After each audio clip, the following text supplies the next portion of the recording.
Hello, and welcome back to another episode of the Bible in 1 Year with the Preacher's Husband. Today, we are talking about Exodus chapter 28 and 29.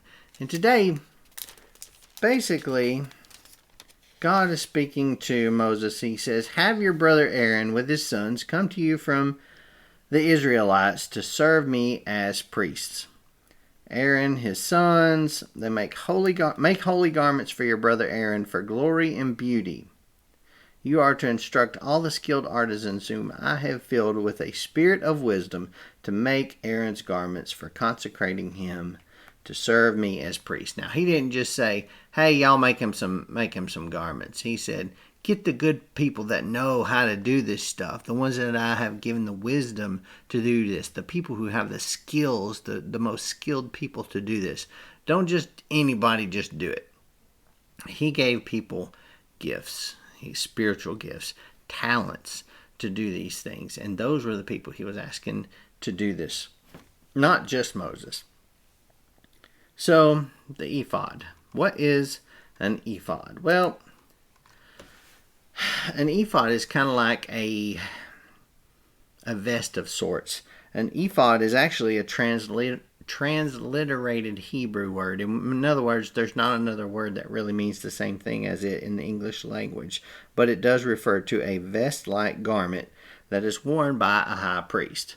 So, as you can see here, the ephod is like no other garment that we have today. We don't have a garment that looks like this. The ephod itself had a breastplate of judgment, as they call, on the breast piece. The ephod had shoulder straps with stones of memorial in settings of gold in them. It had 4 rows of stones in the breastplate of judgment, all setting in gold. There were chains of gold on it. The ephod itself, you can kind of see a line there at the bottom left corner showing the actual continuation of the ephod. Robe of the ephod below. Pomegranates and gold bells. Interesting. Pomegranates and gold bells. You should read about pomegranates and gold bells. Linen breeches. He actually made him wear underwear. He said, "You got to wear your underwear, Aaron. You can't be a priest and preach if you ain't wearing your underwear." So, he's got underwear. All right. There's a plate of pure gold that surrounds, that lines his forehead, and then, of course, a linen turban on the top of it that's attached. Embroidered sash, checkered linen coat. Now, there are rules for everything that he has to do. The robe will be worn by Aaron whenever he ministers, and its sound will be heard when he enters the sanctuary before the Lord, and when he exits, so that he does not die. So if you don't have this priestly garb on, and those little bells at the bottom ain't jingling, there's a good chance you might get killed if you tried to enter the most holy place, okay? And that's where the Ark of the Covenant was, of course, right there in the tabernacle. Whenever he enters the sanctuary, he is to carry the names of Israel's sons over his heart on the breastpiece for decisions, or the breastpiece of judgment, as a continual reminder before the Lord. Now, what stuck out to me was this right here in 28 verse 30. Place the Urim and the Thummim in the breastpiece for decisions. And I'm thinking, what is Urim and Thummim? I had no idea. And actually, nobody else in the world does either. It says here, little is known about what the words mean. The Hebrew words are transliterated here as well, because there are no other words in the English language that mean the same thing. Or how these objects work, nobody really knows. One suggestion is that Urim had to do with light, and the Thummim had to do with completion or perfection. Another possibility is that they are associated with words that mean curse and innocence. Kind of like in today's, like in Latin when they said veritas aquitus, and truth and justice is what that means. Kind of a similar concept of those. But curse and innocence were opposites. Remember how Paul taught in opposites? Their use included receiving direction from the Lord for decisions. For the high priest to carry into the presence of the Lord both the names of the tribes and items used in rendering decisions presuppose the Lord's sovereignty in these quests for guidance. Very interesting. There was, of course, an ephod, a breastpiece, the robe, the turban, and other priestly garments.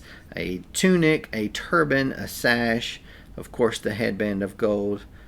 And then he says, please put these on your brother Aaron and his sons, and anoint and ordain and consecrate them, so that they may serve me as priests. Make them linen undergarments to cover their naked bodies. See, I told you they got to wear their underwears. Now, chapter 29, this is all about consecration and ordination and all the different animals that they must slaughter and the types of bread that they must eat and how much they must sacrifice and where they need to put the blood. And I'll tell you, I read through here, and if my wife, who is ordained as a preacher, had to do some of these things, there's no doubt in my mind that she would probably not be a preacher, because I don't think she put her hands down in the entrails, take the fat from the ram, the fat tail, the fat covering the entrails, the fatty lobe of the liver, the 2 kidneys and the fat on them, and the right thigh. Take 1 loaf of bread and 1 cake of bread made with oil and 1 wafer from the basket of unleavened bread that is before the Lord, and put all of them in the hands of Aaron and his sons, and present them as a presentation offering before the Lord. I just can't see my wife standing there holding a bunch of entrails. I just can't see it happening. Don't think that would happen today.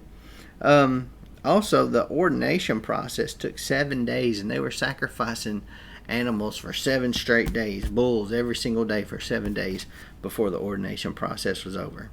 Now, it did take my wife 10 years to get through the ordination process, but I think she would do all 10 of those years to not have to do what Aaron had to do to become an ordained priest for the Lord our God. Now, tomorrow we're going to start on Exodus chapter 30, 31, and 32, and I hope to see you tomorrow for another episode of the Bible in 1 year.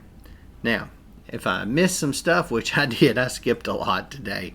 If there's something that really stood out to you, post it down in the comments section and let's talk about it, all right?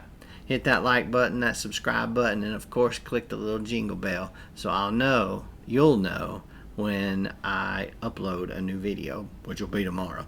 So I'll see you then.